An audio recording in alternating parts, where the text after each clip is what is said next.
What's going on? This is another episode of the Fire Never Dies podcast where no candle loses its flame by lighting another.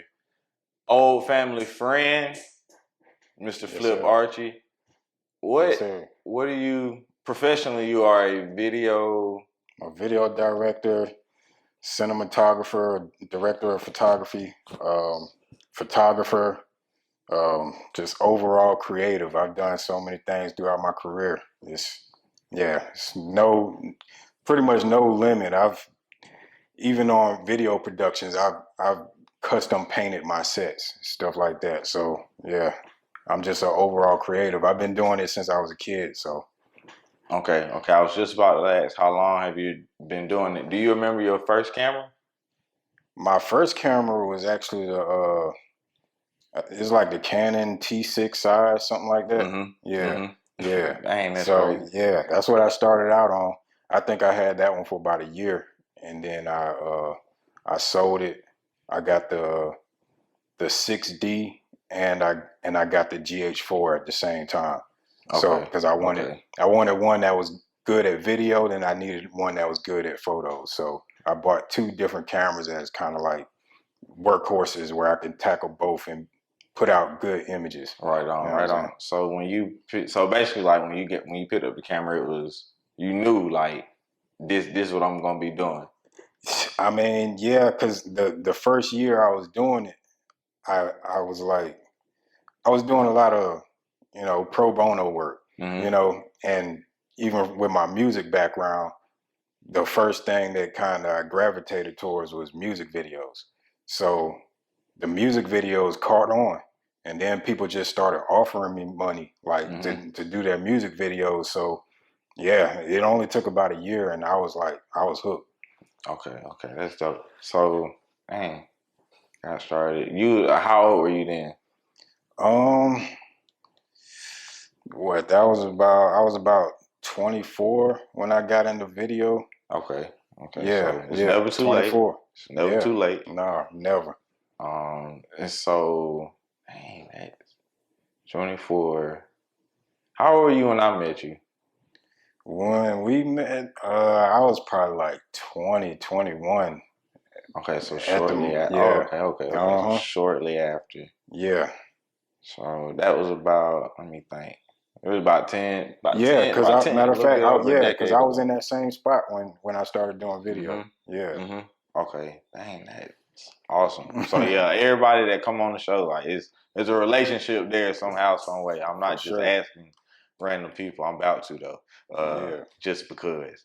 Um, I saw you had posted. We were just talking about it. You were doing classes for video production at the. Yeah, at the Perry Rec Center. Okay. Can you tell me Yeah, about that? yeah. So that's something that I'm just fresh into. That was my first class where, I already had a previous relationship with the Perry Rec Center for some other work that I did for them. Mm-hmm. And, then we talked about doing classes, and it was my thing. I wanted to start out with kids, you know, kids. I knew that would present a challenge for me, versus like dealing with adults who, they're you could sit adults down in a classroom structure and they'll listen, Mm-hmm. for most of the time. But kids, you got to be more interactive and hands on with kids to Right. keep their attention. So I knew it was going to be a challenge, kind of trying to develop, a good lesson plan where everybody could get something out of it. But yeah, I started with the kids, and I'm gonna do adults starting after the new year. So yeah. So I'll look out for that. Yeah. What was the process like?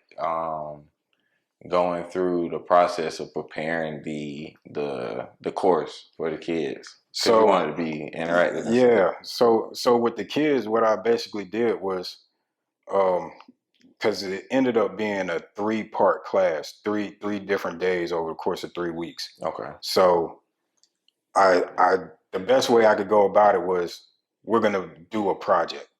So, the first day we filmed something, the second day we interviewed somebody, then the third day we kind of put it all together. You know, so like the first day we was just getting B-roll and stuff like that, or the rec center or whatever. Then the second day we interviewed one of the rec center workers, and then the third day, you know, I brought in some of my other gear, and we edited the whole thing into, you know, a project that, you know, is useful for the rec center themselves. So yeah, but yeah, everybody got to touch the camera.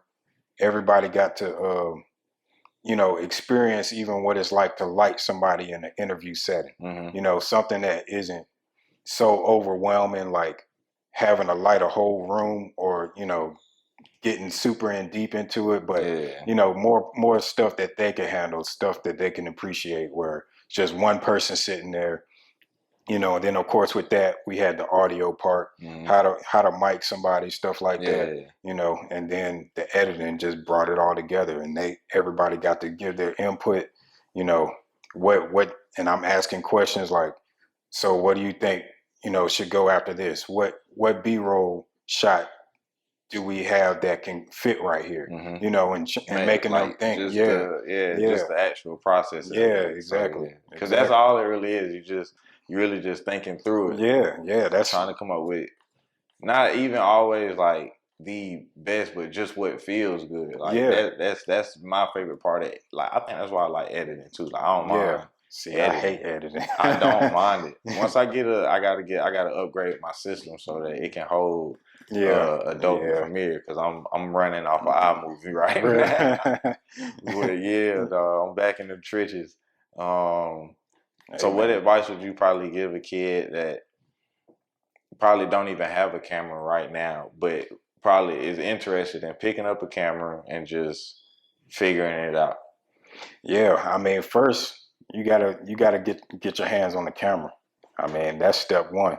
I mean, because after that, it's about that repetition, you know, continuing to pick that camera up. When I first started, I would go walk around downtown Macon just shooting stuff. You know what I'm saying? Like I would stay out there literally all day just walking around.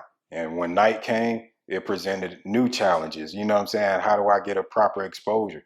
Then I would go home and I would analyze it, like, okay, why my stuff don't look like they stuff? So I'm studying it, you know what I'm saying? And then I'm going back out there another day, like, let's see how we can improve this. You know what I'm saying? So that's really the essence of it. You know what I'm saying? Once you get past the basic functions of a camera, because they all work the same. You know what I'm saying? They might have slightly different features here and there that don't really matter to the exposure of the image. You know what I'm saying?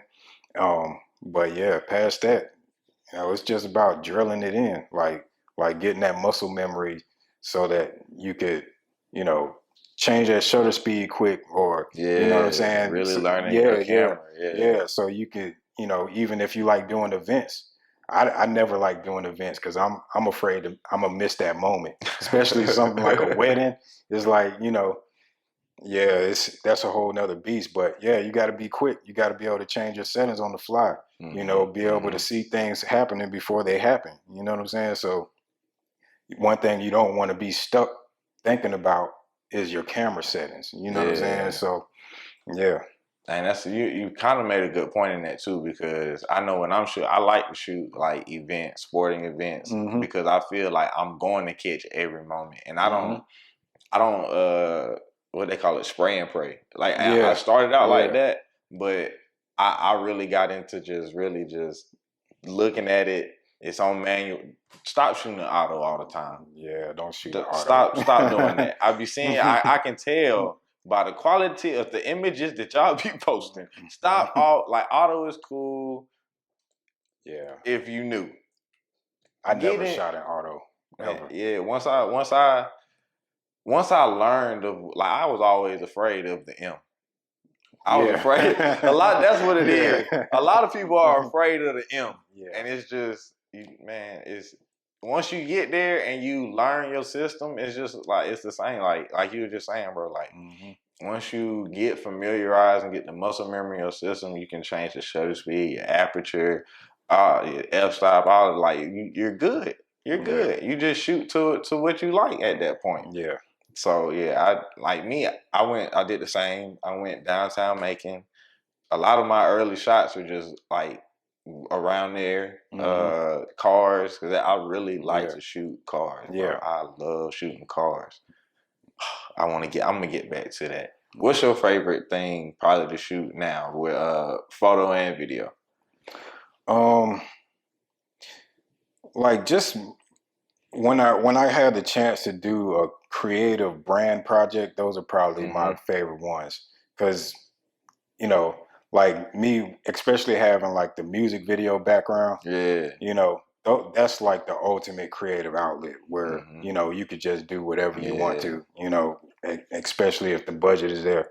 But then, you know, with brands, you know, it's just so many different stories to tell. You know, everybody has a different story. It's not like you're you know, especially with the content of music, it gets a little repetitive. You know what I'm saying? You end up shooting the same videos over and over and over and over. Yeah. And it, you know, even though you could, you know, play with the lighting and do these camera tricks, whatever, you know, the editing tricks and all that stuff, it still gets repetitive. It starts to feel, you still feel boxed in, so it has to. Yeah. I went through that as well. Like a lot of creatives, they burn out on that right there.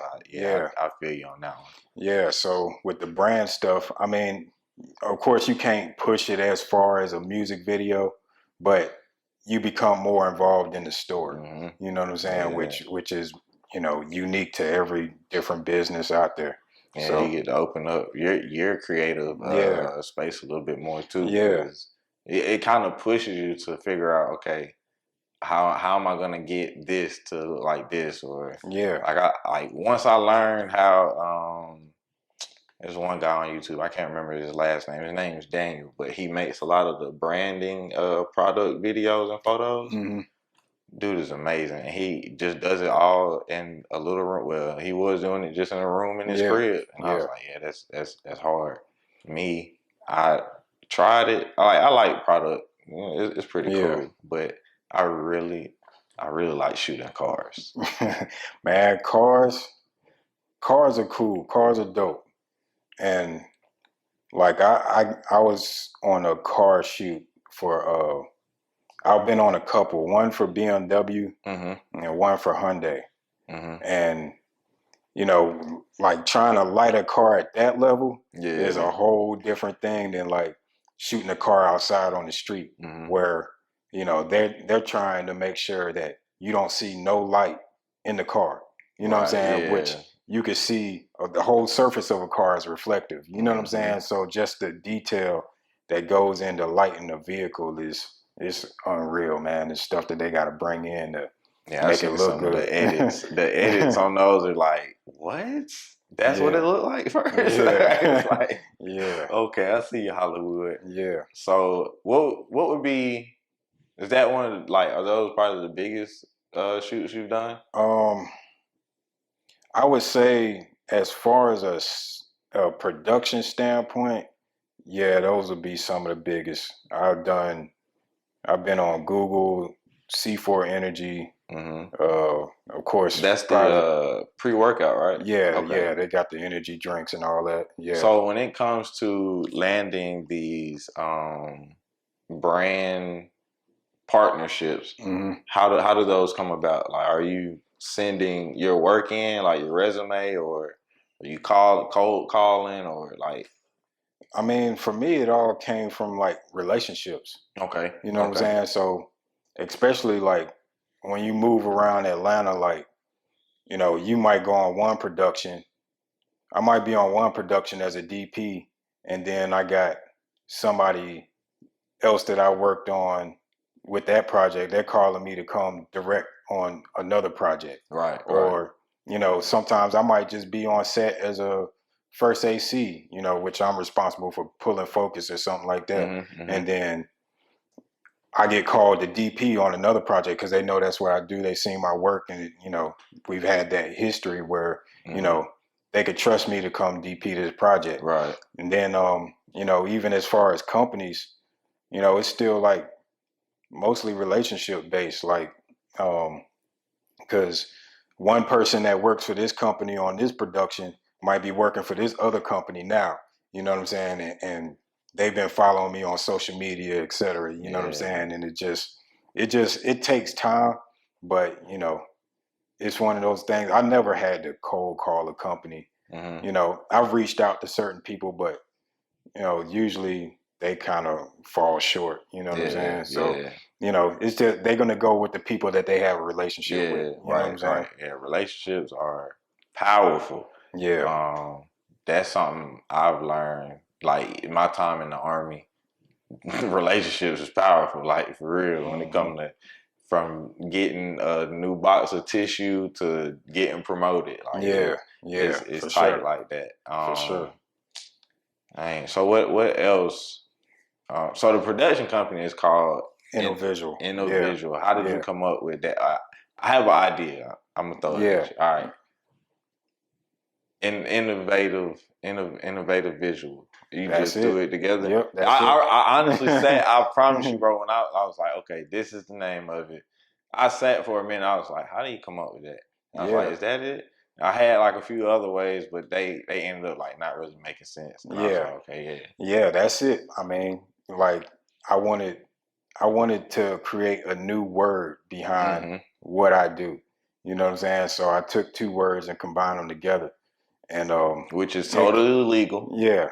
And it kind of embodied just who I am as a creator, because I don't like doing the same things everybody else is doing. You know what I'm saying? So I want, you know, even just in the planning stages, I want to try to attack things from you know, not completely abstract all the time, but just from a different angle. You know what I'm saying? Where it gives a surprise factor when somebody sees it. Right. You know what I'm saying? So yeah, that's it. Innovating visuals. That's dope. Yeah. That's real dope. When you so back to relationships, because well, I've known you since I was a kid. But we met through KD in the boxing gym. Once again, that's how we were linked. Yeah. So speaking like strictly towards relationships, is there, I'm trying to see where I really wanted to take that question. We're gonna skip that. I don't even know where I was going with that. What else do you have going on? You do real estate as well? Yeah. Okay. I got the real estate photography company, which right now is the #1 company in the region, in the Middle Georgia region, for real estate photography. You know, and let's get more into it then. Bump them relationships. Who are you? Man, the thing that's crazy about me is like, you know, like even like when we first met, you know, I was doing music, right? And you know, I already had a pretty big local audience with that. Yeah. And then I got into the video business. Then, you know, eventually I stopped doing music and I had a whole new entire audience with, you know, just behind the music videos and stuff like that. And then now I'm not so much doing music videos anymore. And I got the real estate, I got the commercial video production stuff, and I've built a whole new entire audience. So, you know, like I went to a event like a month ago, and when I walked in, I introduced myself, and the lady was like, "Oh, you're famous." And she said it loud, and she was like, I was like, you know what I'm saying? Because I'm definitely like more of a person that likes to stay in the background. You know what I'm saying? But you know, it's still amazing to me like how many times I've been able to rebrand and build with new audiences, you know what I'm saying, over the length of my creative career. Has that been hard, like those pivots and transitions, or has it like, because I know for myself going from Army I started DJing. Well, I was rapping too back then, but to DJing, I mean, it's all kind of interconnected, but at the same time, like it was kind of weird, like in the beginning, like okay, from DJing, here I am saying I'm a photographer. Hey, y'all come shop. Like, let's get this work. Was it kind of uncomfortable process? Yeah, I mean, it definitely comes with its challenges. You know, even with those relationships. You know what I'm saying? Like, you tell somebody you're not doing one thing no more, sometimes they get mad at you. Yeah, You know what I'm saying? yeah. And you know, I've lost friends. I've lost, you know, business associates just because, you know, because even further along with that, like one of the reasons that I got out of music was because everybody was doing it. Yeah. You know what I'm saying? Like I've never seen, you know, of course there's opportunities for everybody to make money doing whatever they want to do, especially if they want to, you know, if they put their energy into it. That's But right.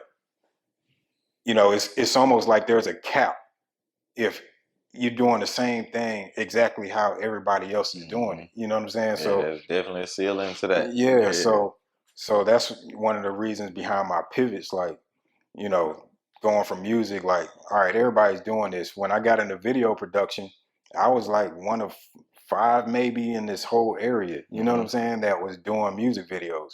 And then you know, right now there's not a well-known commercial director in this area.